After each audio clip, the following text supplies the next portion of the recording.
Hi, my name is Damien Munns from the GoodBack Pain Clinic, and you might know me from the videos where I show people how to fix back pain with the ASPI machine, the ASMI, Advanced Spinal Mobilization Instrument, anti-spasm mode, defect mode, and mobilization mode.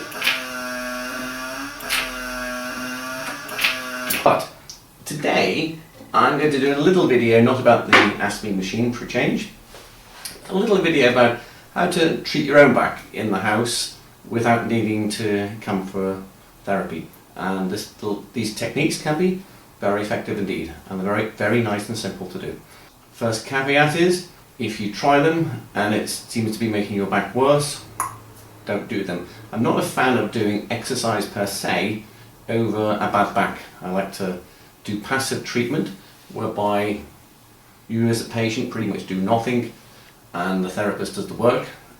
I'm not talking back cracking here, I'm talking using the ASPI machine, using electromuscular stimulation and also ultrasound at certain frequencies and settings.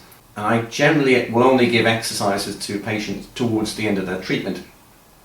So this is really for people who would already be in that category, people who have like twingy backs rather than wholesale, oh my back is killing me type back. But you know, if you do it very slowly and it doesn't make it any worse, maybe give it a go. But if it makes it worse, then cease to do it, because exercise is what you generally do when you have a good back to be stronger.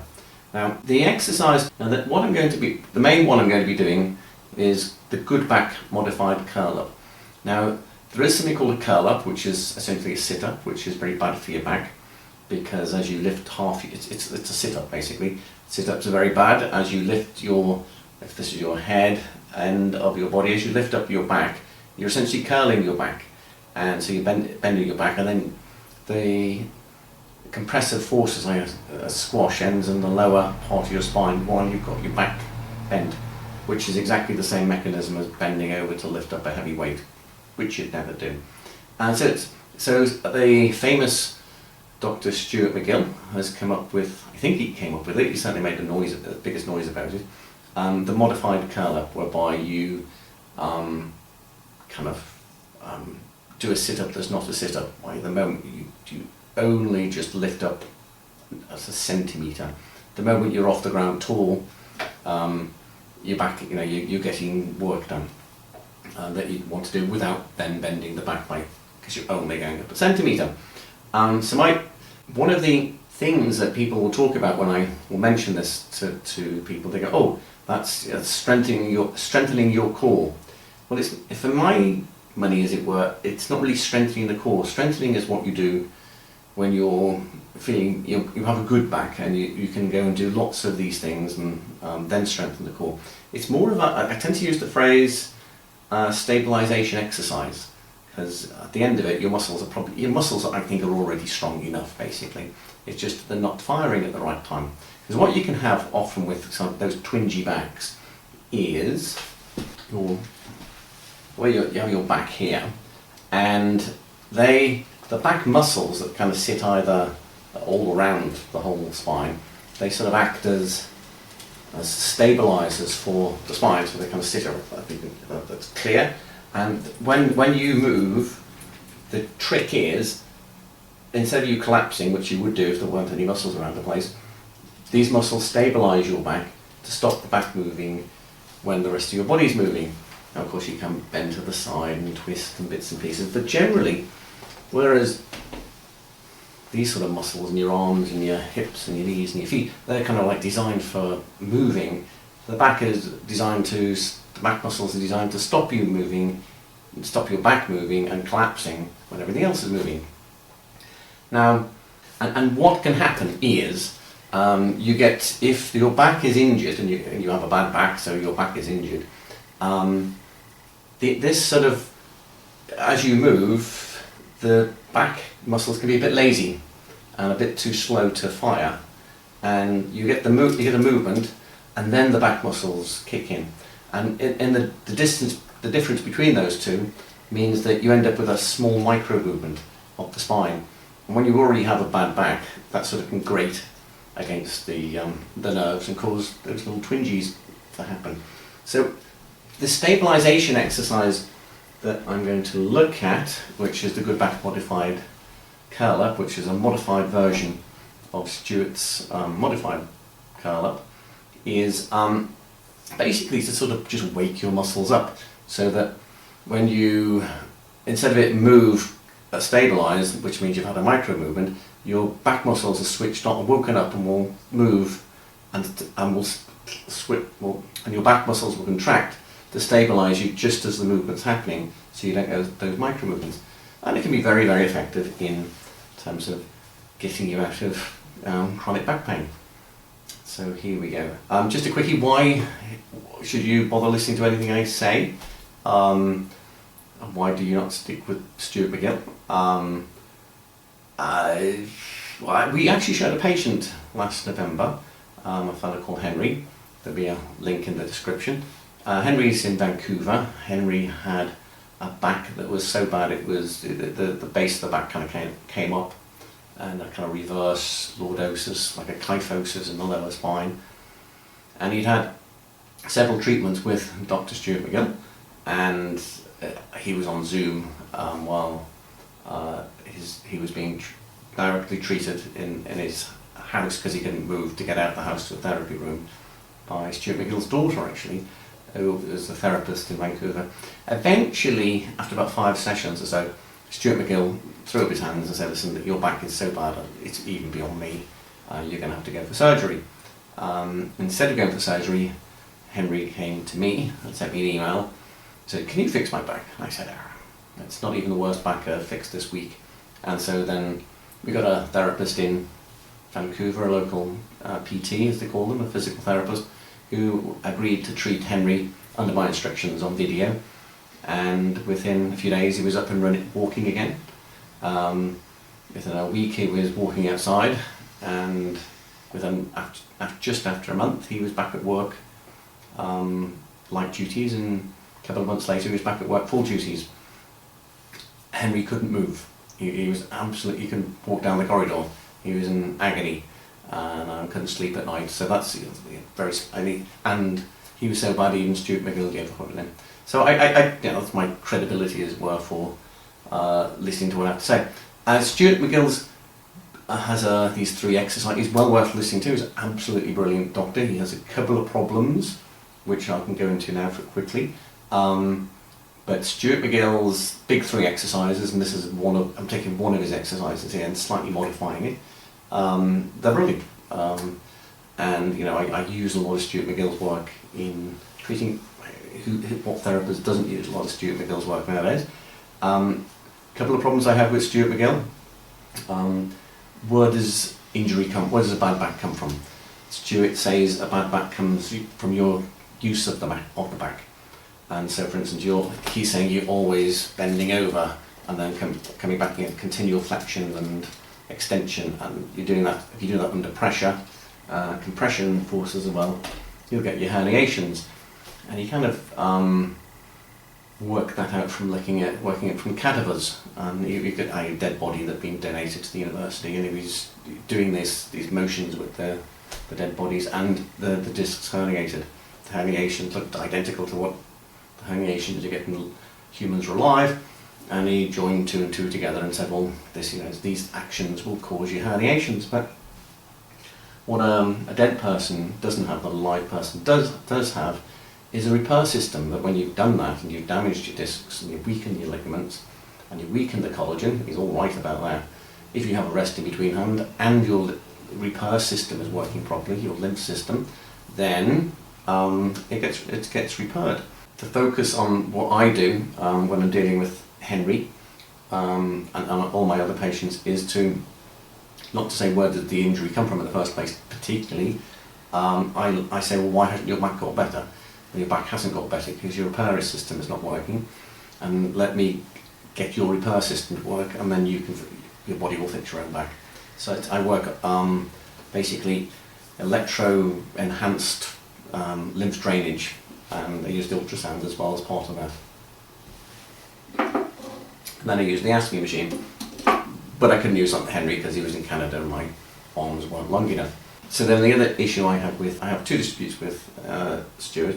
The rest of his work is fantastic. Where does injury come from? And he says the way you move your back, which is not wrong, but I don't think it's the main issue where it comes from. I think the main issue comes from an old injury. Now, Stuart will respond to that by saying, well, the data shows that's not true.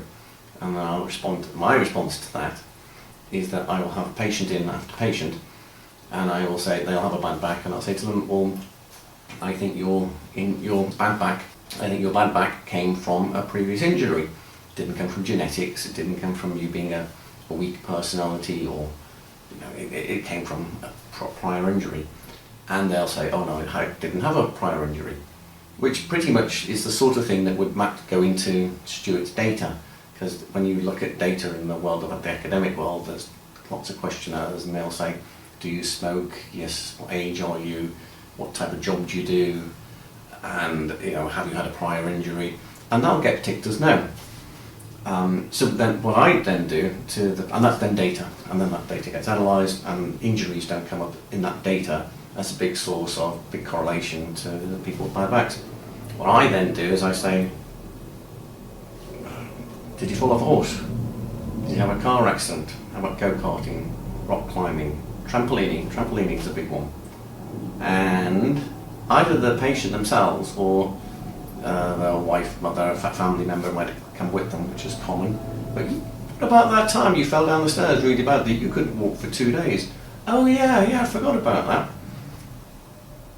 So I see that these patients have had a prior injury. The data will take their first box of no, but unless you pester them, as it were, and ask their family and friends about their previous injuries, then it'll stay as no. But when you poke basically the history, and it could be 10 years ago, it could be 30 years ago, these injuries, then it does reveal that they did have a serious prior injury. So I think his data's wrong basically, and he's a lot of garbage in, garbage out territory. And medical data is famously very poor quality. I used to work in data, and I've worked in banks and telecoms and the medical world, and the data in the medical world is just really, really poor, and it's famous for being really, really poor.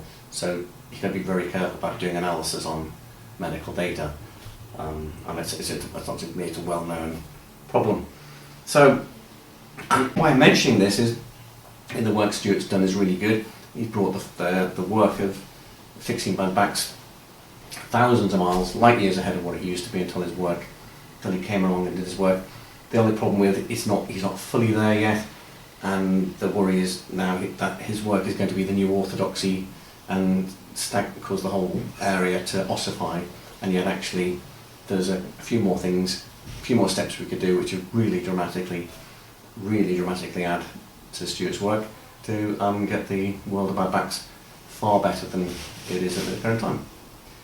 So what did I cover the two? One is where the injury comes from, and then how to treat it. And Stuart is almost zealously religious in terms of it has to be the patient driving this with exercises and that kind of stuff, and the retraining of the use of the back. In my view, and he's very derisory of what he calls passive treatment, where the patient just lies there or sits there or whatever, and the therapist does things to him or her. And actually, when you're got a really bad back, that's exactly what you need is passive treatment, and you do exercise and that kind of stuff when you have a good back or your back is neatly better. So these exercises I'm going to do, hardly exercise at all, because you're going to do them in bed basically, and they take about 20 seconds in the morning, 20 seconds in the evening, and I'll show you right now what they are. So what you do is, first thing in the morning is you get rid of the pillow like this. You want your head flat on the thing. Then what you're going to do is you're going to lie down flat, and you're going to, in order to maintain, because you're on a mattress, it's quite thick, you're going to have to sort of like get your knuckles like this, and but you put them under the small of your back. And that's not to do a back bend, that is to maintain the natural curve of the lower spine basically. It's not going to exaggerate it, you're just going to support it so it doesn't push back against and go flat on the ground, which is something they do in Pilates, which isn't very good for you. And you can read all about that in Dr. Stuart's very good work on it. So then what we're going to do is we're going to get kind of, how you do it is you breathe in, you then take a nice breath, nice gently, then you think of it sort of like it's very smooth, it's almost like a ballet dance or a bird flying up in the sky and kind of cruising into gently coming down again. Think of it's almost art. You kind of breathe in, then you build up a brace around your whole abdominal region. You don't do the Pilates thing, the sucking the belly button in. You want it more out, as if somebody was to try and punch you in the stomach. You want a protective brace all around, and that's what you need to stabilise the spine. Again, Dr. Stuart will explain all about that in these books. So, and then what you do is, so you breathe in, build up the brace, and then what you do is you ever so slightly rise like that to come down, release the brace, and you release the brace after you come down. The first thing you do, when you do that the first time in the morning, it'll feel awful. It'll feel like the first press up you do in the gym after 6 weeks of not doing a press up. All it started to do is wake your back muscles up. It doesn't really strengthen them. It's not enough exercise to strengthen anything. But it was a horrible thing to do, and it felt very uncomfortable. Hopefully it didn't feel too painful. Then you do 1 Mississippi, 2 Mississippi, 3 Mississippi, and it just gives a chance for the back to kind of recover and get some stuff in there. Then, and you repeat. And you don't want to repeat because it was a horrible thing. It felt really horrible, yucky. When you repeat it, it's a lot easier. After you have give it a little gap of 3 seconds. So then, reassured that you're alone. So you breathe in, do the brace, rise up, and you go, actually, that's not so bad this time. Now, if you put your head forward, which people do, kind of just put it back again, so you don't want it leaning forward. Come down, release the brace. Then you count 1 Mississippi, 2 Mississippi, 3 Mississippi. Breathe in, put on the brace, come up, go down, release the brace. And that's it. And that's it. You do this in the morning before you get out of bed. And what it seems that it's not strengthening anything, so you're not strengthening your core with it, it's too light an exercise. But what it is, it's just waking up the muscles as if it's the first press up you do in the gym, and afterwards your muscles and your arms feel a bit more awake. And it's all about sort of like, instead of it, my head is my spine and this is the stabilisation muscles, instead of you kind of doing some movement and then the muscles engage to stabilise the spine, and by then it's too late because you have a little micro movement. And what happens is, as you move, the muscles are awake and will provide the stabilisation that they're for. So, without too much ado. So that is what that exercise is for. Stuart has 3 big exercises, which is very similar to that one. He has one for his modified curl-up. He has 1 leg up. He has less of a thing in front of it, behind it for the curve, but we're doing this on a mattress and not a gym mat. So if you're on a gym mat, you would just put your hand underneath it. And his exercises go on a little bit longer. Mine is literally only 20 to 30 seconds. And you also do it in the evening as well, and just before you go to sleep. And I think more the effect it has in the evening is not so much the coordination, which people can get woken up with back pain in the middle of the night. So a stabilisation exercise, it will have an effect there as well. But most of the repair work that your immune system does, that your lymph system does, to fix your bad back, actually to fix anything in your body, happens at night time when you're asleep.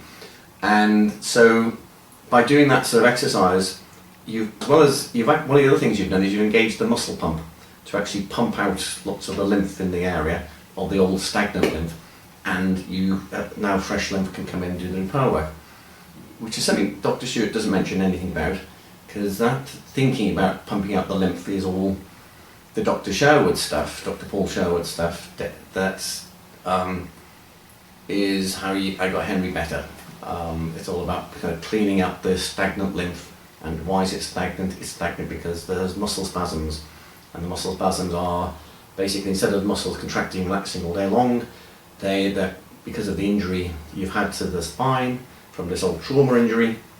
The muscles contract and in a spasm, stay contracted for decades. That eventually causes the discs to be basically squashed. A, for the pressure, anyway, because there's a lot of pressure there.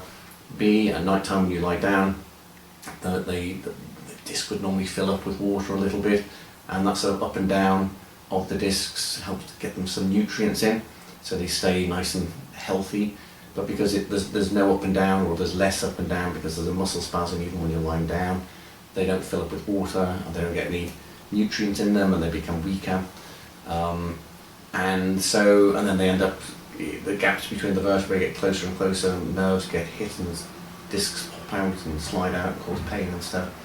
Dr. Sherwood's stuff, which we use at GoodBack, is all about releasing that muscle spasm, then pumping out the lymph that's stale, allowing fresh lymph in. So it's all the stuff we do at GoodBack, and it's all the stuff that is, you match what, and at GoodBack we use Dr. Stuart's stuff as well, but we primarily, because I really with high-end bad backs here, Dr. Stuart has it that he has people that nobody else can fix, and over at GoodBack I fix the people that he can't fix type thing. And we do it by this technique of using which from Dr. Paul Sherwood, who's now left us a few years ago. Right, okay, so this is goodbye from me, Damien Mearns, and goodbye from the Aspie machine. Let's have a quick go of that.